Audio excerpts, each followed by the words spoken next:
Hello and welcome to the A.T.TIPSCAST, exploring and investigating different implementation of assistive technology in public schools. I'm your host, Chris Bouguet. This is episode number 4, recorded on February 10th, 2008. I was one of the lucky people who got to co-present a concurrent session at FETC 2008. FETC is the Florida Educational Technology Conference, and although it's a state conference, it is huge. I've posted a short video on the A.T.TIPSCAST.wordpress.com site that will give you an idea on just how many people attended the conference. According to one of the speakers at the closing session, FETC 2008 had people from 49 states in attendance. That is pretty huge. The conference also hosts a large exhibit hall where different companies have booths set up to display their information and hawk their wares, as it were. I think there were close to 1,000 booths, if not more, at the conference. Also, FETC had one dedicated room that was open for the duration of the conference that was an assistive technology lab. The lab had an extensive array of sample software and devices that are used to assist individuals or students with disabilities. The AT Lab was run by the Fiddlers, which is the Florida Diagnostic and Learning Resources System. Conference attendees could wander into the lab and experiment with anything and talk to individuals knowledgeable about the uses of each piece of software and/or device. The keynote speaker for the opening session was Jeff Corwin from Animal Planet. My family and I are huge Jeff Corwin fans and watch his show, The Jeff Corwin Experience, at least once or twice a week. I was lucky enough to sit in the 7th row during his keynote, and I grabbed some short video snippets on his view on education and the role it plays in the world today in shaping the minds of youth, as well as on how educators can play a role in conservation. I always sort of make this joke. I studied to become a teacher. I went to what we call a normal school, a teacher's college, Bridgewater State College in Massachusetts, one of the first teacher's colleges in the country. And, all my friends in my town where I live that studied education are teachers today, and I always, make the joke, I know you guys just do it for the money. That's your paid salary.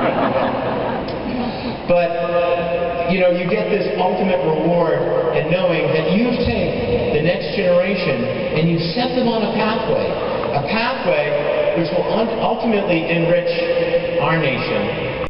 Those videos are also on the site at A.T.TIPSCAST.wordpress.com.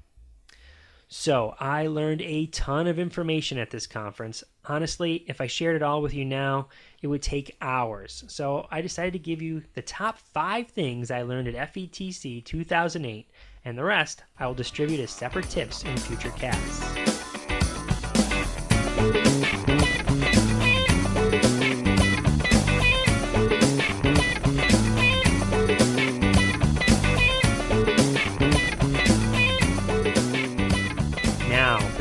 Tip for episode number 4, the top 5 things I learned at FETC 2008. Number 5. Web 2.0 applications are the wave of the future. In some districts, the wave of the present. Okay, I really can't say that I learned this at FETC, but I can say that my suspicions became even more affirmed that Web 2.0 applications are being used more widely than ever around the country. There were tons of presentations on this topic and tons of presentations that embedded Web 2.0 applications into their content. If you aren't familiar with the term Web 2.0, I think the best way to describe it is that in Web 1.0, when the internet first started, you would go to a website to look up information. It was a one-way street where someone created a site and someone visited the site to get information that person posted. The concept of Web 2.0 is that these applications are a two-way street, allowing visitors to go to a website to look up information, but then leave information as well, ultimately adding to the website.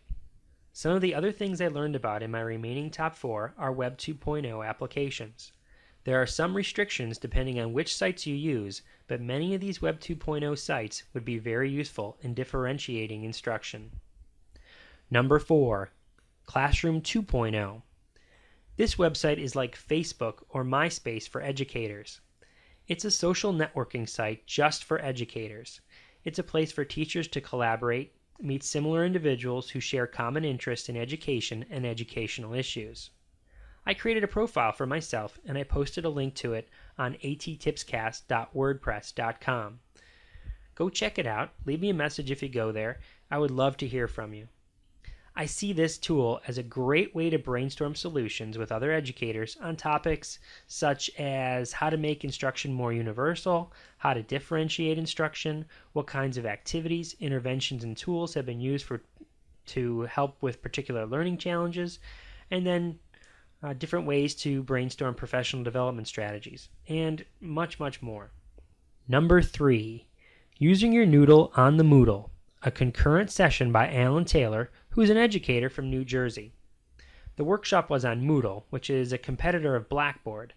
Moodle is an open source tool, though, which means it's free, and it allows users to have a virtual classroom or warehouse. It does much more than that, but Moodle isn't what impressed me about the session. What impressed me was the presenter's style. Basically, he opened the session by saying, "Hey, I've got this PowerPoint presentation together. I'm going to reference it if I need it. But we've all been listening to how Web 2.0 technology should be used in the classroom. But here we are at this conference using traditional I lecture, you listen models during these sessions. So I'm going to do this. I'm just going to let you know that I'm here to talk about Moodle. What do you want to know?" And the conversation began, and we were off. He answered questions, he showed people stuff based on what their questions were, and he did it all freeform. It was an awesome style, and I hope to emulate it in the future during my own future presentations. Number 2, The Amazing Math Toolbox for Teachers, a concurrent session by Ian Preitz from the Fiddlers. During this concurrent session, Ian demonstrated an array of inexpensive and often free math tools for all ages. He showed some free computer-based and often web-based calculators, rulers, and protractors, and that was just some of the items that he demonstrated. Again, there's too many to list here, but you can access a list of all of these from the www.fiddlerstech.com website. I placed a link to it on the A.T.TIPSCAST.wordpress.com site. And the number one thing I learned at FETC 2008 is Voicethread. www.voicethread.com. This Web 2.0 application allows you to post up a picture and then allows different registered users to comment on that picture, either by recording their voice or by typing text. For example, you could upload a picture of a cute and cuddly ferret named, let's just call him Mojo. Then, users could go in and leave voice messages or text messages on how cute, cuddly, or smelly and sneaky they think Mojo is. Icons appear around the edges of the photo, representing that a comment has been left. When you click on the icon, the user's voice message or text message is played or displayed. The users could listen to or read the other messages before leaving their own. There are more functions as well. For instance, you can doodle on images with some basic drawing tools. When I saw this tool, I immediately began thinking of all the students who could benefit from the application. Students could do digital storytelling, practice social situations, create collaborative presentations, comment on community-based instruction trips, comment on field trips, or just simply use it as a "Mom, look what I did at school today" sort of feature.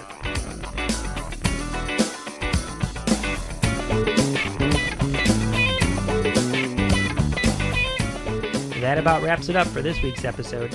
I want to thank the entire state of Florida for their hospitality during our stay in Orlando. Also, if you're interested in doing a segment for the show, or if you have ideas for future shows, or if you have questions, or if you'd like to send me a voicemail, really anything at all, please email me at A.T.TIPSCAST@gmail.com. I'd love to hear from you. Until next time, may all your interventions be inclusive, and may all your strategies be supportive.